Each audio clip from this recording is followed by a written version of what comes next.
Thank you so much, Saka.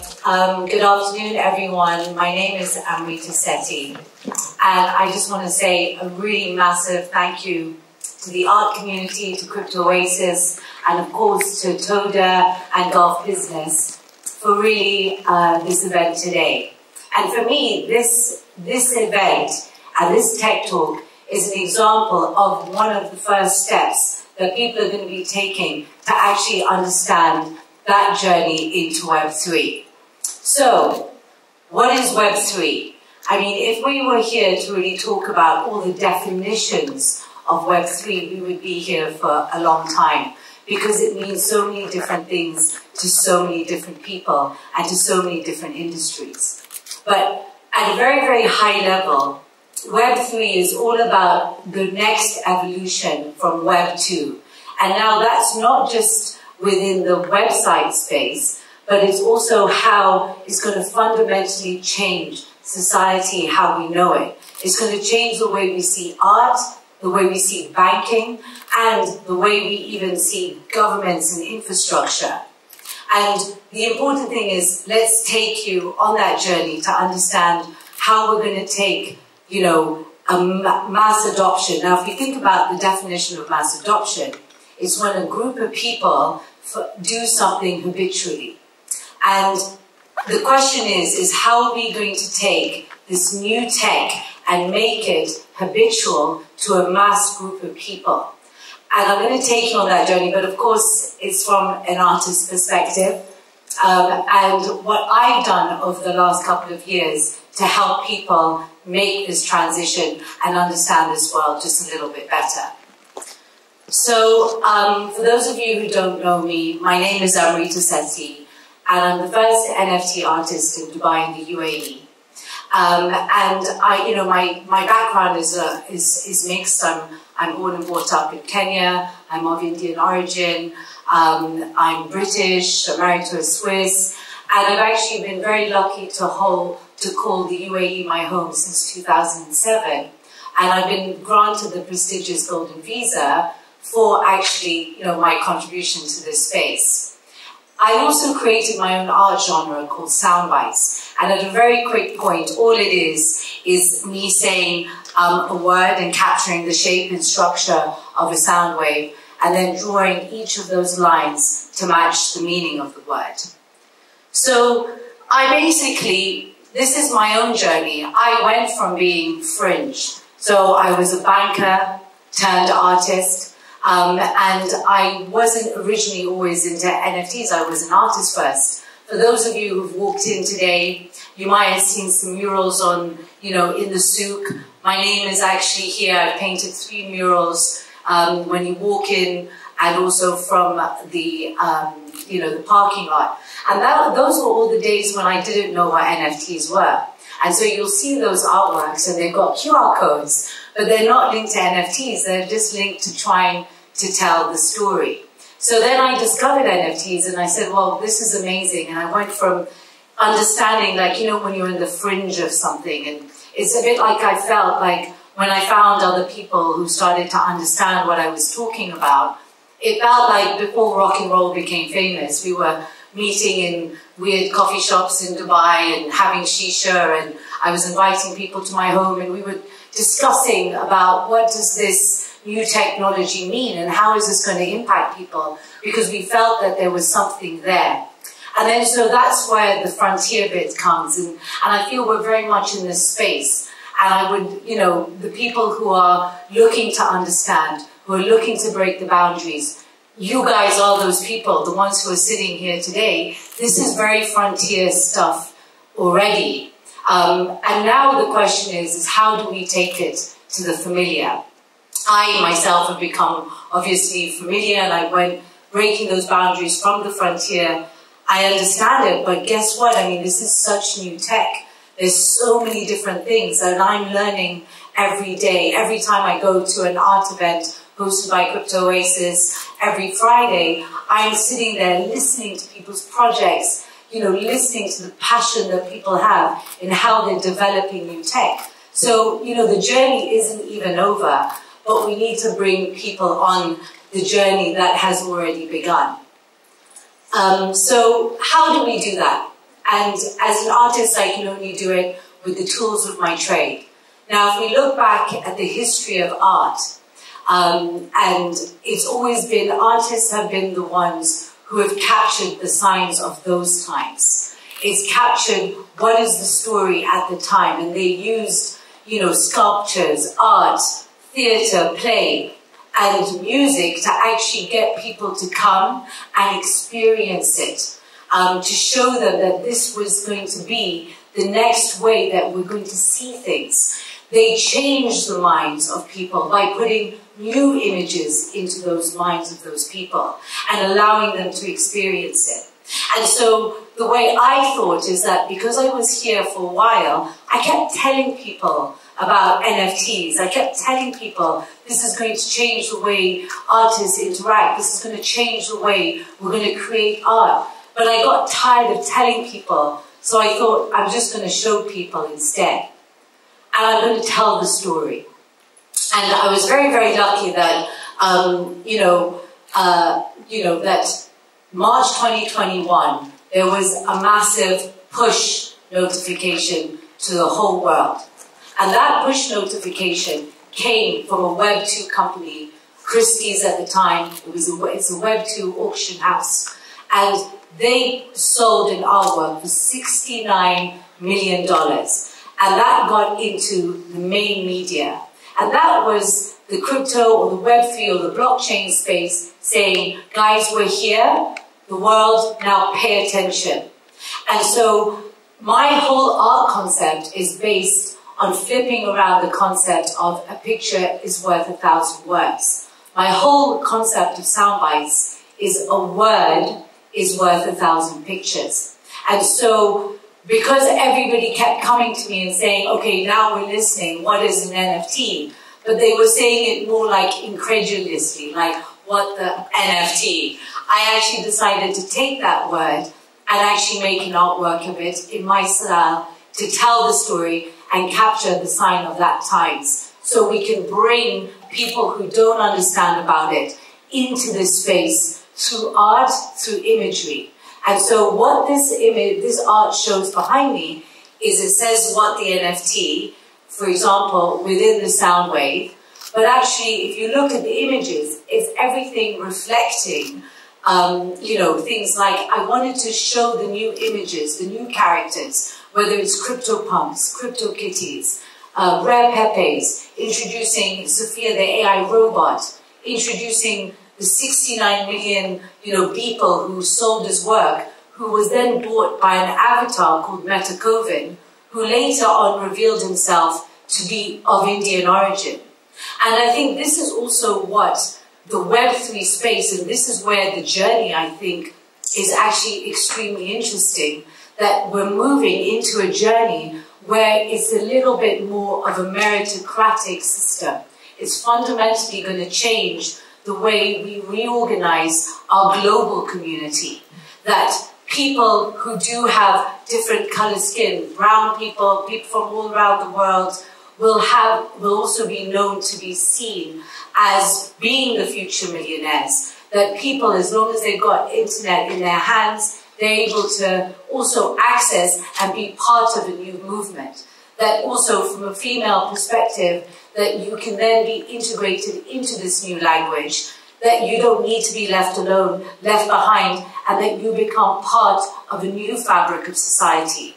That is actually at a very deeper level, but actually at a very higher level is a lot more decentralization and where the movement of Web3 is actually heading to. So what I wanted to actually show is that, okay, here's the art. It's unlocking new creativity. And it couldn't be more true for my own art style, because my art style is based on sound. Sound is dynamic.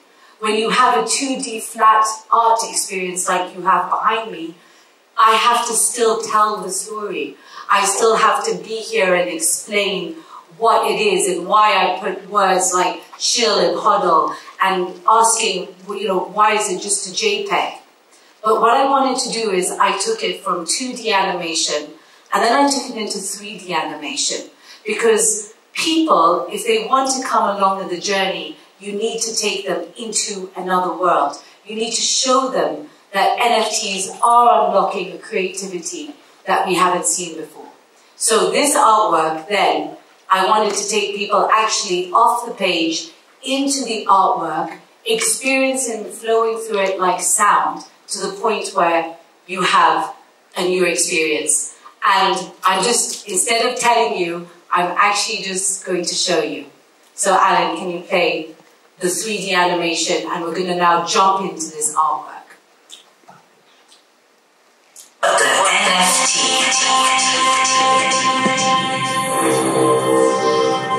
Wow. Ethereum, Bitcoin, blockchain, voice note art. Traditional art, revolution, democracy, paradigm shift. Experience it in a whole new way. Here to stay. New world. Parallel worlds. The future.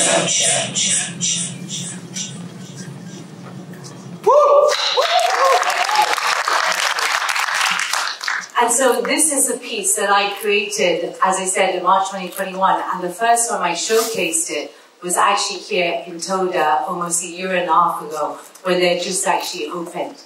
And at the time, it was like, wow.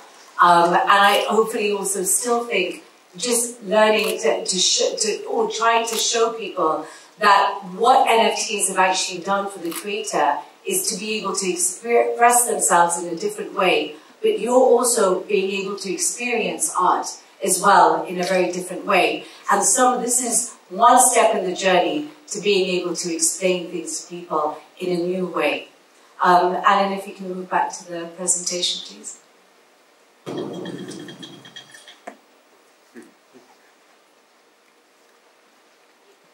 So yeah, and obviously Saka mentioned earlier, you know, the mural that I painted, the DIFC. For those of you, since you're in Dubai, I do recommend you go check it out. It's at the Innovation Hub.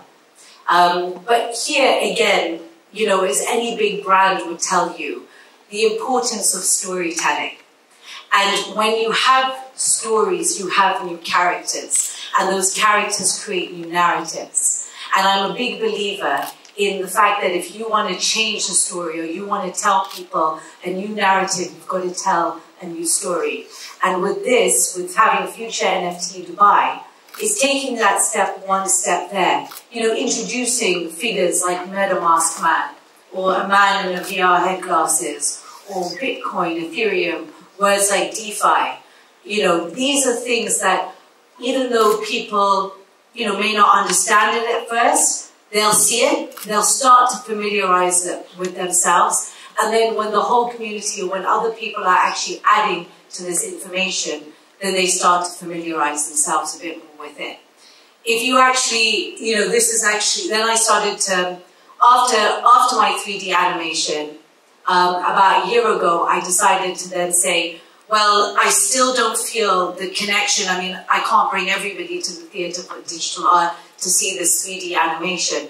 How else can I get people to experience the art and to be part of it, and take that one step forward for them to actually understand what this revolution actually means, to even just experiencing that flip in how we're going to see art. So this is actually an augmented reality.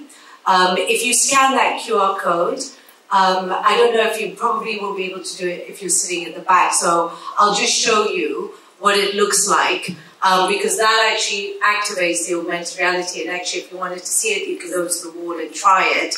But it kind of does this. If you can play the video, please. So that's the wall over there, and then you can see the whole wall actually just pops out at you when you go to scan it. And so then all of a sudden, this mural is not just a normal mural, it's something that people can experience.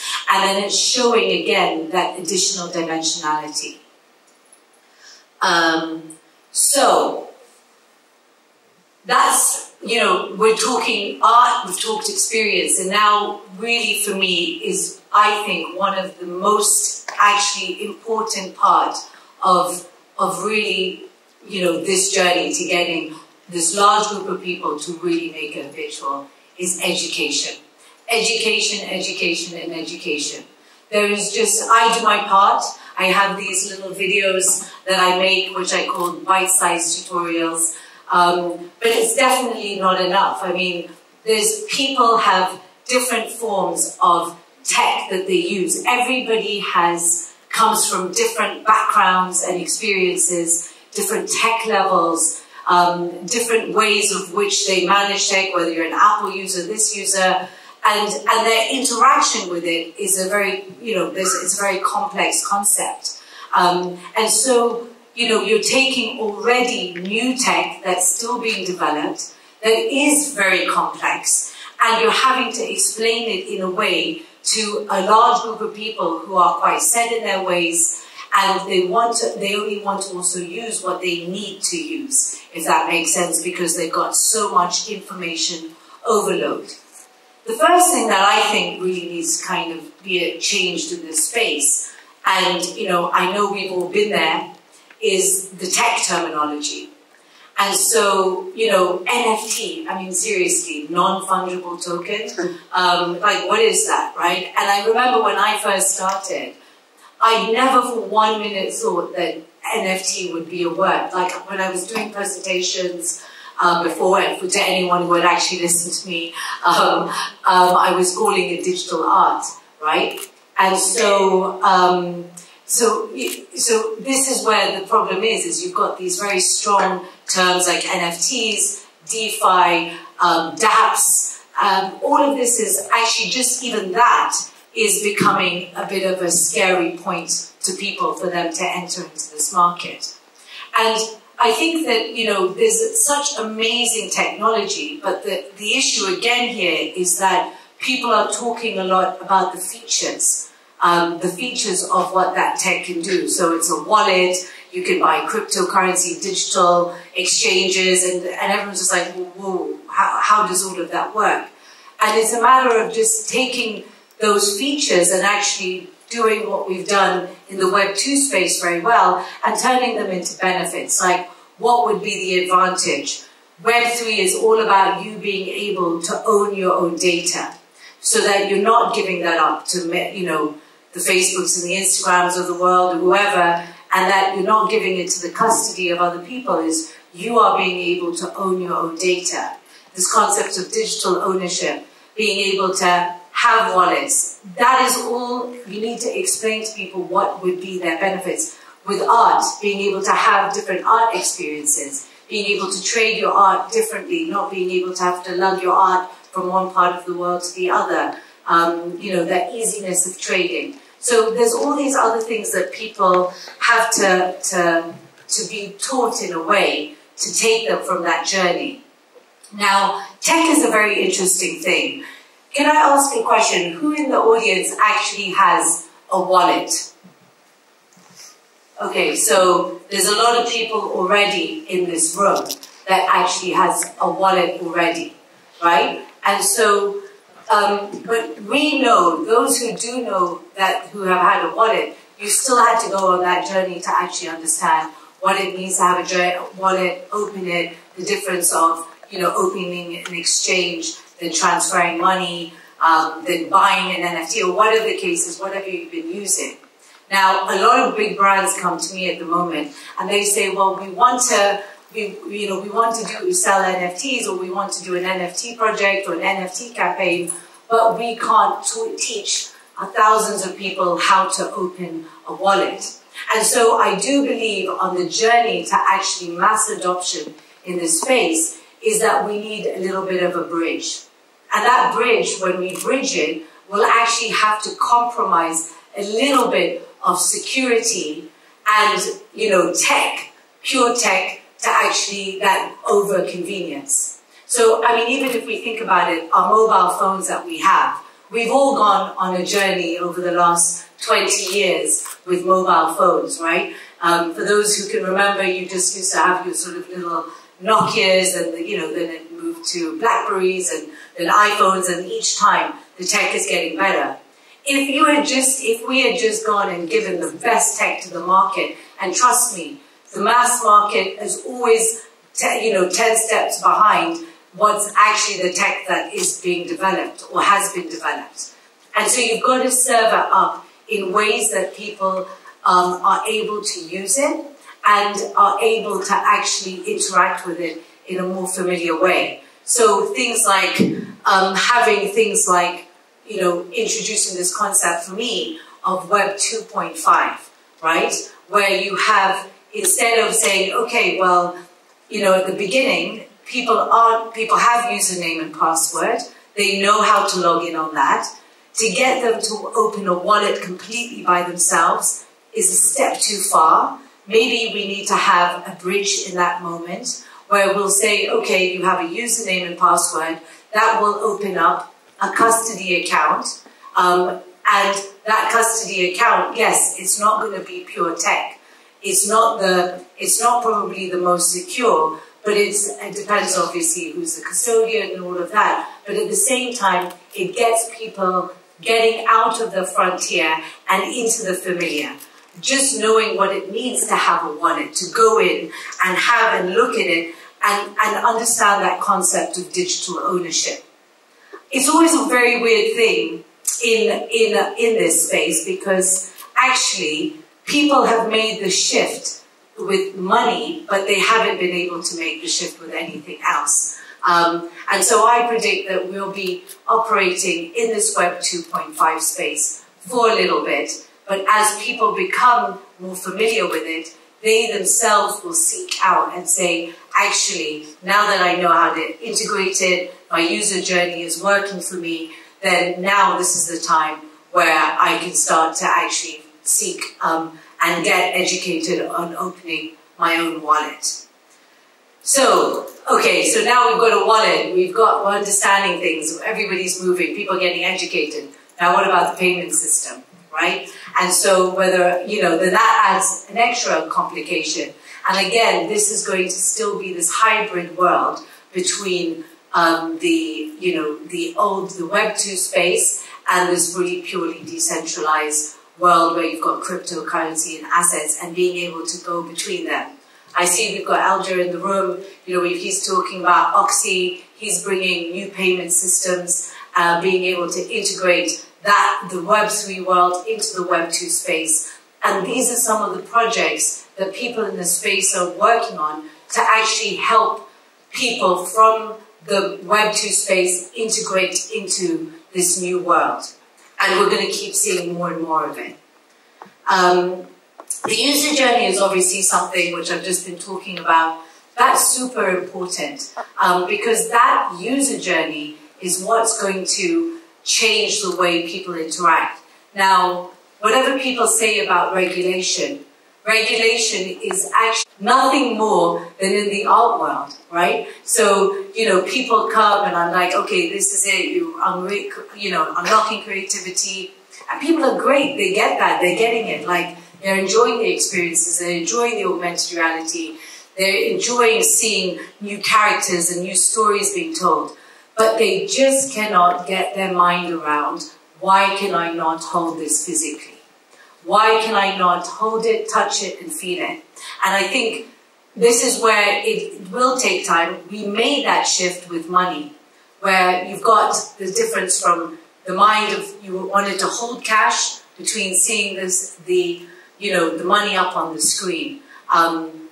So this is why I'm playing around with this connection between the physical and the digital. For those of you, have you ever heard of the word phygital? Yes, it's a word, and it's this interplay between the physical item and the digital item to be able to then help bridge that gap. And it's the same thing with fashion as well. Guys, if you're playing the videos within the thing. And so the same thing with fashion. Fashion is also always been intrinsically linked with art and being able to then interact and interplay how you can actually have a physical art, say clothing, whether it's a hoodie, how you can experience that, and then how you can actually link that back to an NFT, or through even the clothing. And those are the bridges that I think will help people understand. Just very quickly, I know we're running out of time, but you know, there's people I hear that work for big brands or working with big brands. I personally feel that while the people in the Web3 space are making amazing,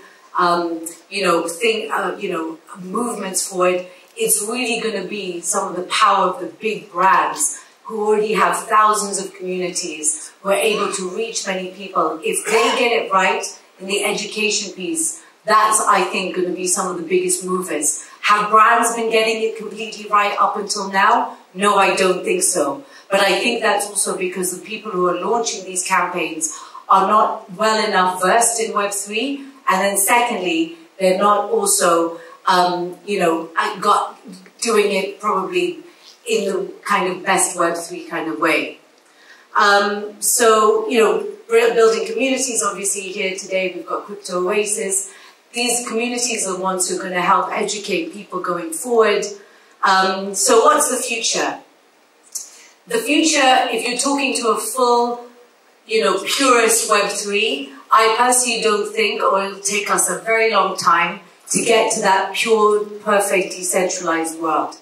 But I do think the future is still loading, and I think we're still in this future. And I think that we need to make sure that we're taking people along this journey to help them, sort of go around that path of, as I said, education, technology, experience, and being able to make sure you handhold them through this process. To that end, I'm going to take you on the UAE being an amazing platform to help people in this world, and I'm going to take you into the future of Emirati future. So I'm just going to play one more video and we're done. Emirati future.